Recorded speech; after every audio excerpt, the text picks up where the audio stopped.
Hello. Hey, How you doing? good. How are you? Good. That's my fact buddy, Prashanth Venkat. Can you hear me? I can. So I just emailed you a picture, and whenever you get it, open it and then describe it. Okay. Okay. I'm opening up the photo. Okay. I'm looking at a blown up image of a very, very tiny creature crawling along what appears to be the outside of a cell. What does it look like, the creature? It's worm shaped. It's got what appears to be eight legs on the first eighth of its body, and then nothing else. It's just the snake like body. And I would imagine it just crawls forward and drags its long, slender body along with it. It's enormous tubular tail. Yes. This is a face mite. Oh no. God damn it, Flora. I am sorry, because that's what this whole episode is about. Why? They're everywhere. You're covered in tiny spiders. This is horrifying. There's a civilization of these Oh no. in your face. Can you please offer a disclaimer before this episode? This is Every Little Thing from Gimlet Media. I'm Flora Lichtman, and your face is covered with arachnids.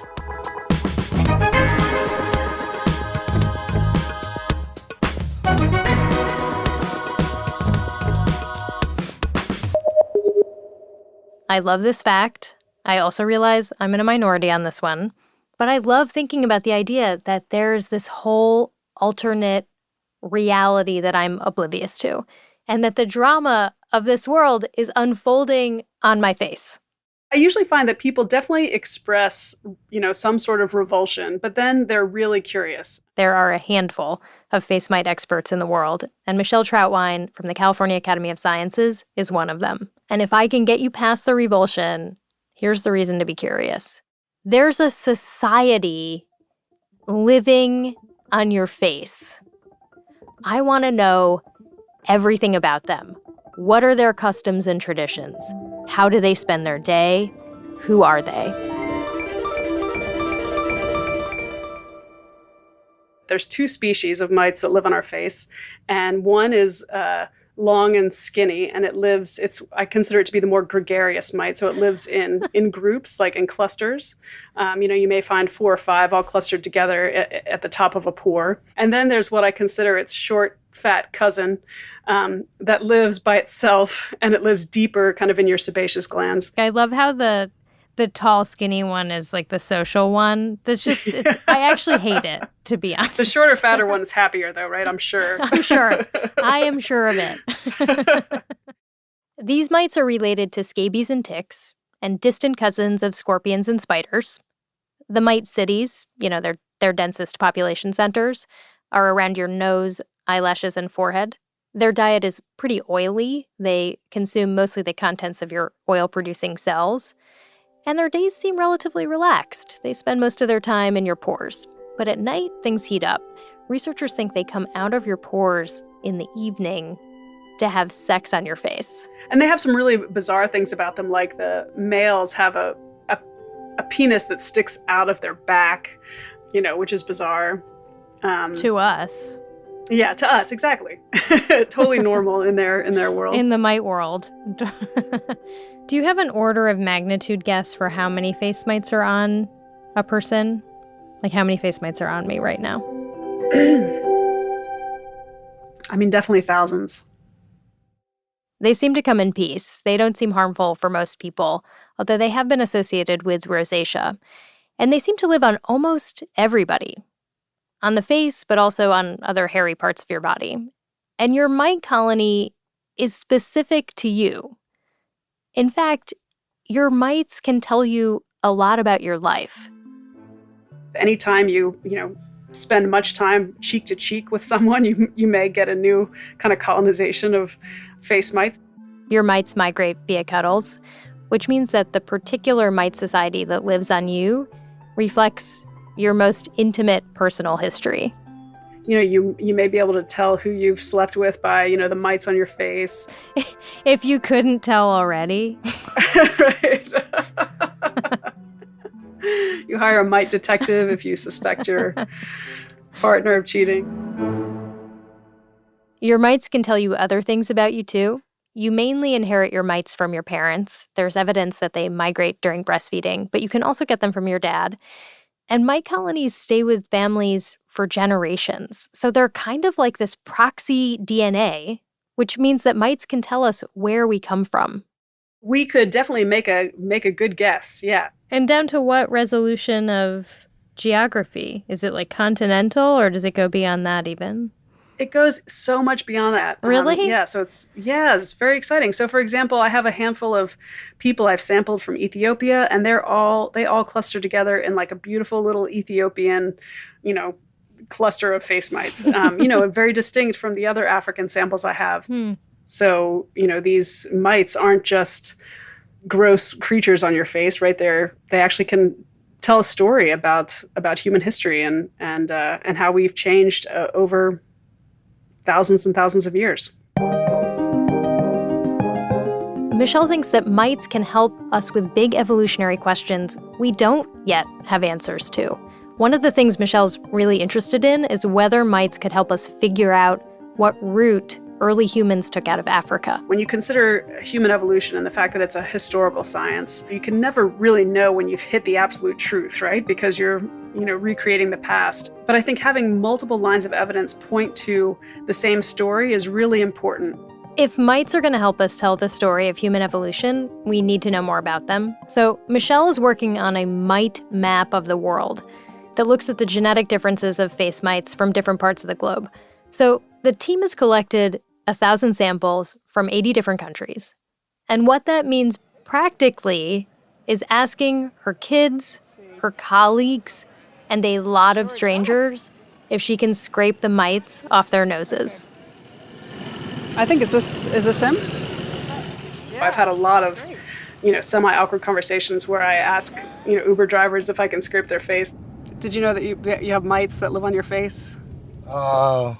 No, I never. What would they look like? Well, what's interesting is they all look the same. But now that we can sequence their DNA, we can tell that even though they look the same, they still are really quite different. So Michelle managed to find maybe the one person who wasn't repulsed by this information. We're wondering if at the end of our ride, you'll let us swab your face. Of course. To see where your face mites are from. Okay. Yeah. Sure. Okay, so then what do you have to do to actually get the face mite? And what are you carrying with you to be ready to scrape at any moment? I have a very petite kit that I carry that has a tiny, tiny face spatula. And I'm going to just scrape your face, and then I'm going to rub the gunk onto a swab here. So that's where I like to... Is that okay? Is that too hard? No, okay. It's perfect.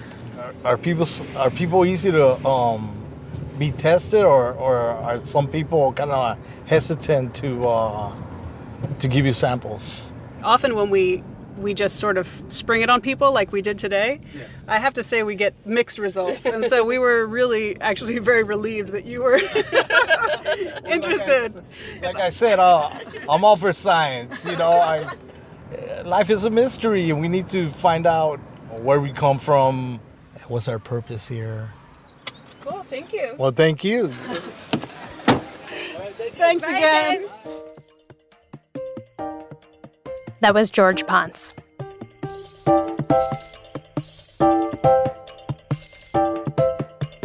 After the break, we try to solve a mystery for Michelle, one that's related to a pretty unusual object that she keeps in her office. It's an old garlic jar, and I think inside is a sheep vagina, but I'm not sure. And yes, it does have to do with mites.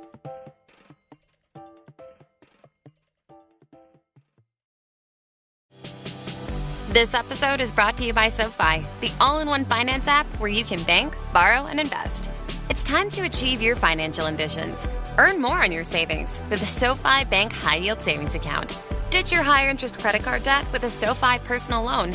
or start investing on an easy-to-use platform with SoFi Invest. Wherever you are on your financial journey, SoFi's got you covered. Learn more at SoFi.com/Spotify.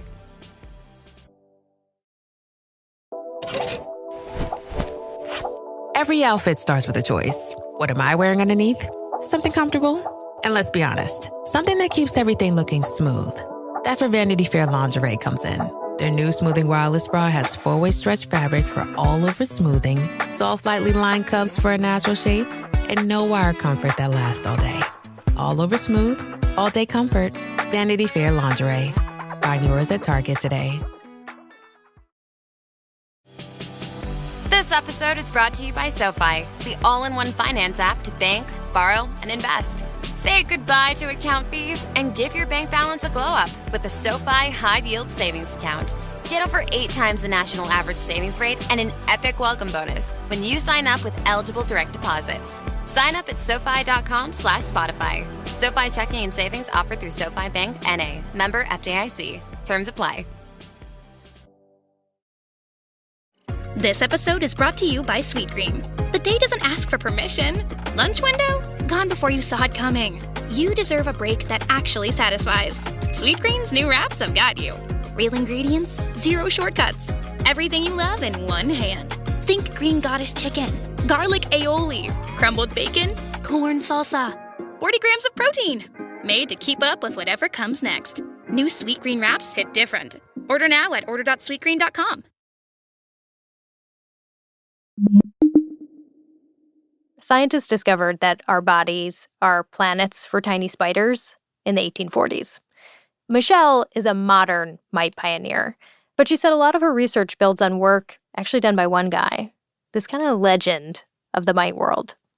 Yeah, so there is one guy, and I haven't even spoke to him, though I'd love to, and his name is Clifford Desch. He is really the mite old guard, and gosh, like I would love to spend a week with that guy. I gotta find him. Wait, let me tell you, I have this one crazy connection with Desch. The connection is an object. A friend of Michelle's got it from Clifford Desch and then gave it to Michelle. It's like an old crusty jar with some kind of animal vagina in it.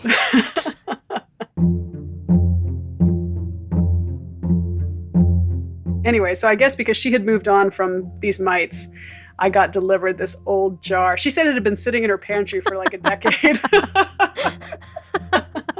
That's like the first really hard laugh I've had all day, so thank you. To be really specific, it is a Shaw's garlic jar that appears to be decades old. There's liquid in it and some indeterminate tissue material. Michelle sent me a picture of it after this interview. And of course, I will put it on our Facebook page so you can examine it. And after I heard about this, it was clear that we had to find Desch. Why does he have a garlic jar with a vagina in it?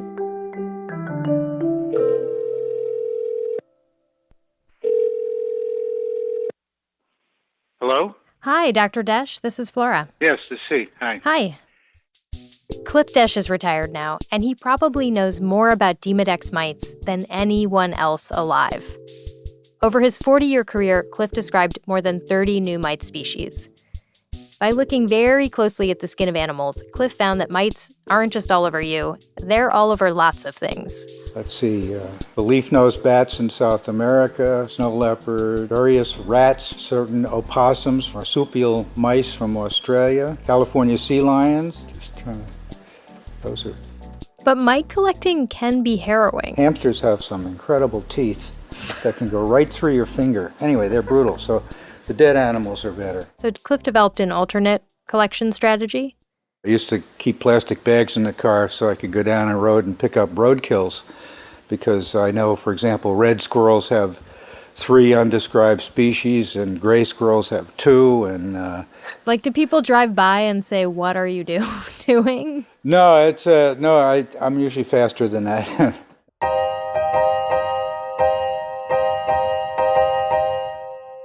That is dedication. So Cliff spent a lot of time scraping animals, which laid the groundwork for Michelle to scrape humans. But that still doesn't explain the mysterious garlic jar and how Michelle came to have it.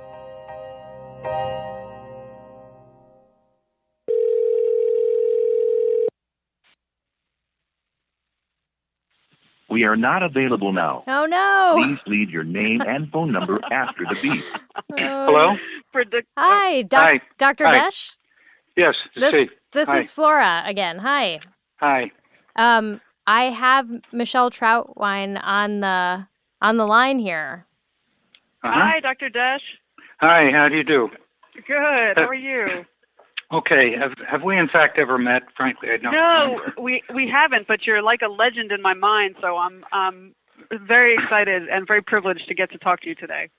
Oh, well, thank you, because I don't particularly look at myself that way.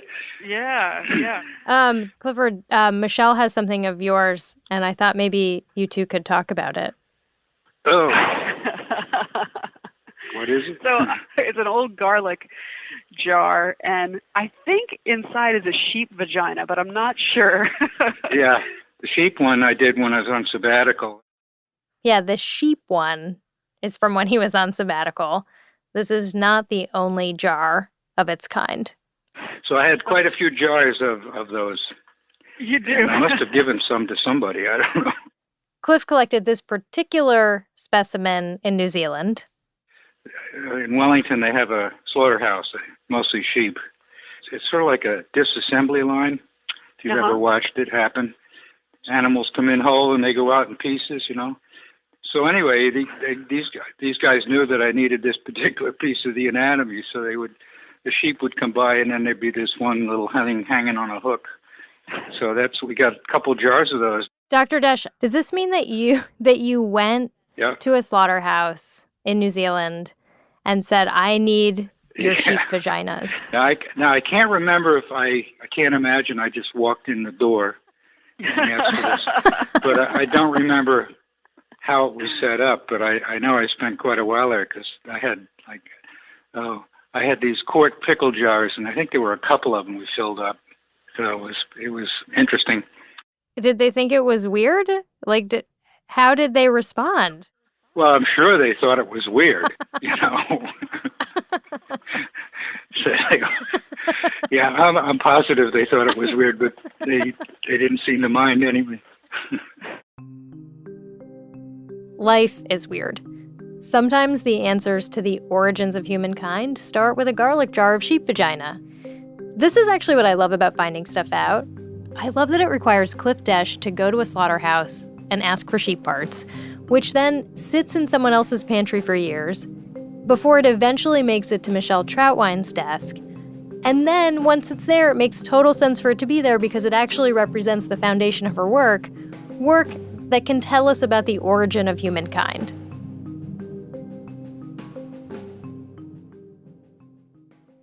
Before I let you both go, I have one question. Why don't people care about mites, and why should they? Well, I think they don't care because they don't know. Although that's what I was going to say. Michelle, why should we care? Oh, we should care because they're crazy and bizarre. You know, we've been to the moon, but there's still these mysteries, you know, even on our own bodies that we have yet to figure out. So I think we should all care. Yeah.